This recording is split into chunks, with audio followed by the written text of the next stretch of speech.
Fala pessoal, tudo bom? Professor Péricles Felipe, professor Pequinho para mais um vídeo, né galerinha? Vamos lá. A aula de hoje eu vou falar especificamente sobre dilatação térmica. Na aula passada eu expliquei muito junto, né? Escalas com dilatação. Então agora eu vou falar só sobre dilatação, beleza? Bom galerinha, a dilatação térmica ela começou no fim do século XIX por uma necessidade, né? Que muitos países tiveram que ter na hora de expandir a sua malha ferroviária. E aí, à medida que foram criando essas malhas ferroviárias, foi expandindo, claro, a necessidade de se criar cada vez mais os trilhos fez com que muitos, na hora de construir, colocassem as vigas muito próximas uma da outra, sem espaçamento. Então, claro, quando dava meio-dia, o sol estava muito quente, essas barras dilatavam, empurravam uma contra a outra e acabava provocando grandes deformações em que a locomotiva, quando passava, descarrilhava, provocava acidentes, até mortes, prejuízos financeiros, né? Porque as locomotivas, além de levar pessoas, também levavam mercadorias, né?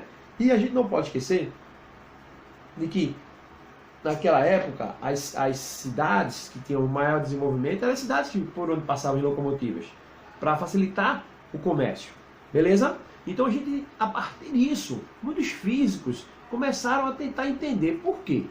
E se eu esfriar, volta ao normal ou retrai, né? Que aí muitos alunos podem se perguntar, Péricles, quando dilata, quando aquece, dilata, se eu esfriar, contrai. Então vamos entender. No momento que a gente aquece um objeto, né? As suas moléculas vão começar a vibrar mais e umas vão contra as outras. Isso vai fazer com que o material se expanda. Mas quando eu esfrio, ele não tem como contrair, ele vai voltar ao seu tamanho normal. Por isso que só vai ocorrer dilatação em altas temperaturas. Beleza, galerinha? Então, vamos entender. Tudo na natureza é 3D. São em 3 dimensões. Então a gente precisa compreender que no momento que eu dilato, eu aqueço um objeto, por mais fino que ele seja, por mais unidimensional que você veja ele vai dilatar nas 3 dimensões. Tá certo? Então, vamos entender. Existem 3 tipos de dilatações. Mas espera que tu não falou agora que existe uma só, que é a de 3? Sim, porque a nível de ensino médio, a gente separa linear, superficial e volumétrica. Beleza? A linear, ela tem a ver com o comprimento dos objetos. Um vergalhão, um poste, uma barra de ferro, a viga lá do trilho do trem. Tá certo? Então, quando nós vamos falar de linha de comprimento, nós estamos nos referenciando da dilatação linear. Beleza, galerinha?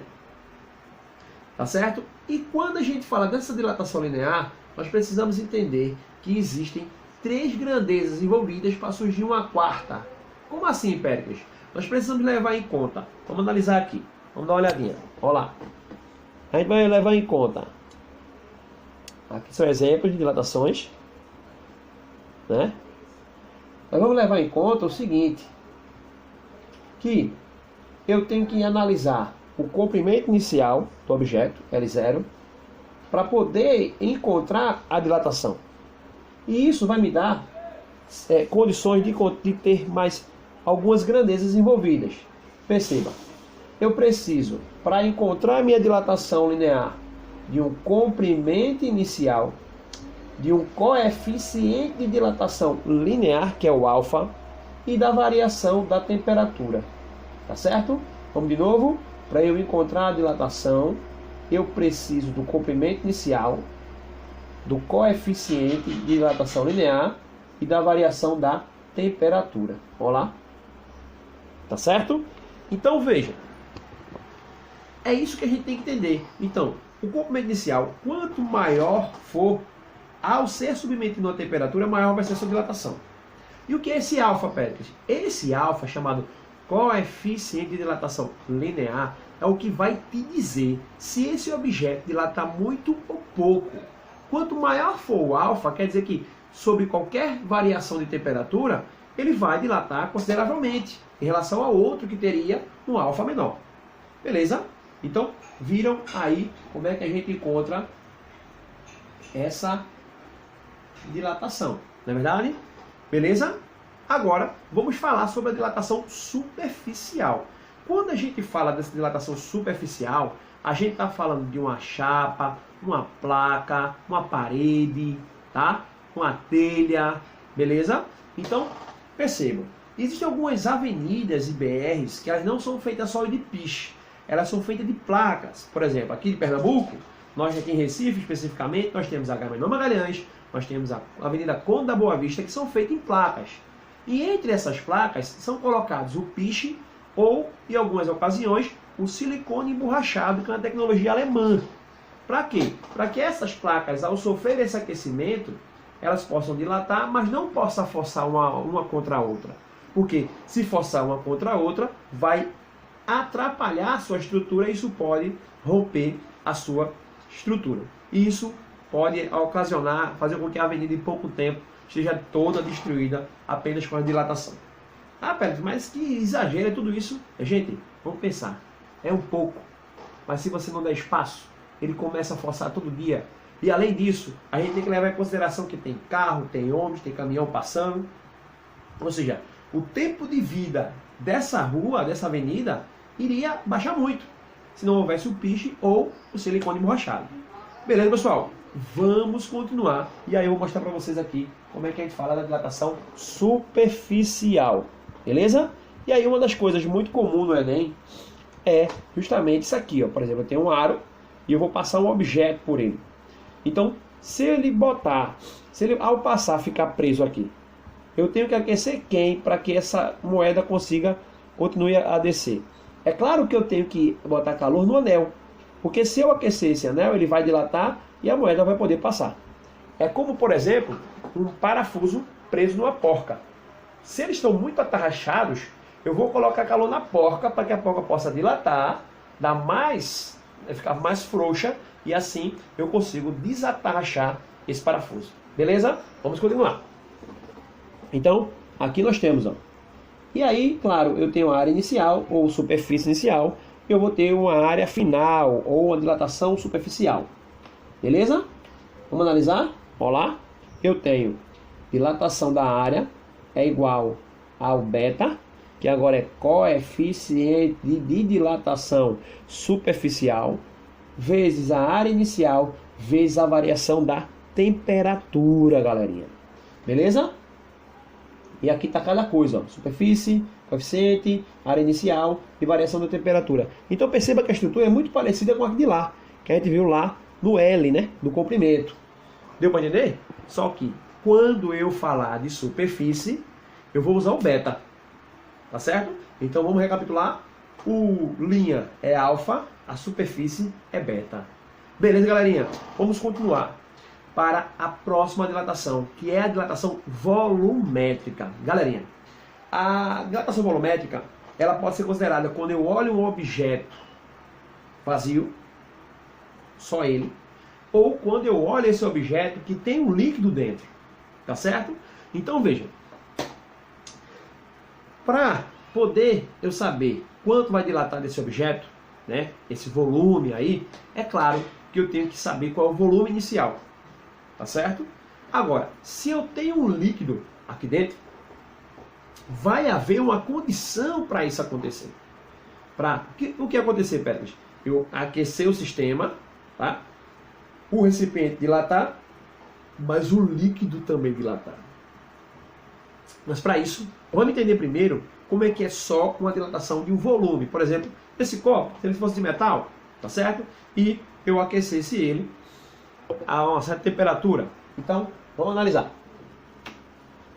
Ó, tem o volume. E aí, de novo, ó, dilatação volumétrica é igual ao gama, tá certo? Vezes o volume inicial, vezes a variação de temperatura. Esse gama, ele é o coeficiente de dilatação volumétrico, tá certo? Dilatação dos líquidos. Então, vamos entender uma coisa. Se eu sei qual é o coeficiente de dilatação volumétrica desse cara, né, esse copo, e agora eu boto um líquido, a água, um refrigerante, o que for, eu preciso também saber qual é o gama desse líquido. Então, quando eu aquecer o sistema, por exemplo, ele mais a água, e se tiver todo cheio, que é isso que a gente tem que levar em consideração, se a água tiver até a boca, eu tenho que contar que ao aquecer o sistema, né, esse líquido ele só vai transbordar se o coeficiente de dilatação do líquido, volumétrico do líquido, for maior que o coeficiente de dilatação volumétrica do recipiente. É como se fosse o tanque de combustível do carro. Por exemplo, você encheu o tanque do seu carro. Tá o carro na rua. Quer dizer que ele está aquecido. Então o carro todo vai dilatar um pouco.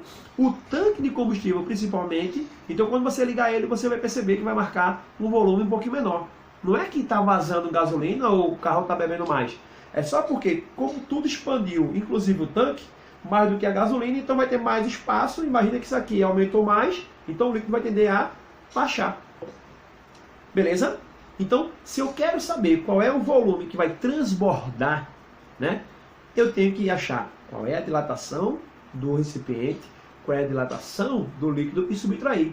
Essa diferença é que vai me dar justamente o volume transbordado, também chamado de dilatação aparente, e é o volume aparente. Beleza, pessoal? Como eu estava falando, a dilatação, né, do líquido vai depender do gama do coeficiente do recipiente, o volumétrico, e vai depender do coeficiente de dilatação volumétrica do próprio líquido. Então deixa eu mostrar para vocês uma relação, né, que vai te mostrar como é que esse volume está vazado. Perceba, ó, a dilatação do líquido é igual à dilatação aparente mais a dilatação do recipiente. Quer dizer que se eu passar do recipiente para lá e subtrair com a do líquido, o que sobrar vai me dar a aparente, que é justamente esse líquido aqui, ó, que vai estar extravasado. Beleza, pessoal? Então, entendam, você tem que ter na cabeça também uma coisa que cai muito no SSA e algumas vezes no Enem, que é ele misturar o coeficiente. Como assim, Pérez? Vamos lá. Você está lendo uma questão e ele fala de uma barra, então você sabe que é uma linha. Só que às vezes ele não vai te dar o coeficiente, o alfa, o coeficiente de dilatação linear. Deu para entender? Ele pode te dar o beta, ele pode te dar o gama. O mesmo pode acontecer se ele der uma superfície, se ele te der um volume. Então, para que você não caia nesse truque, que é muito comum, é importante a leitura. Cada vez mais, né? A gente sabe que os vestibulares vêm exigindo bastante de você, caro aluno e fera, de entender, de interpretar os fenômenos e relacionar, tá certo?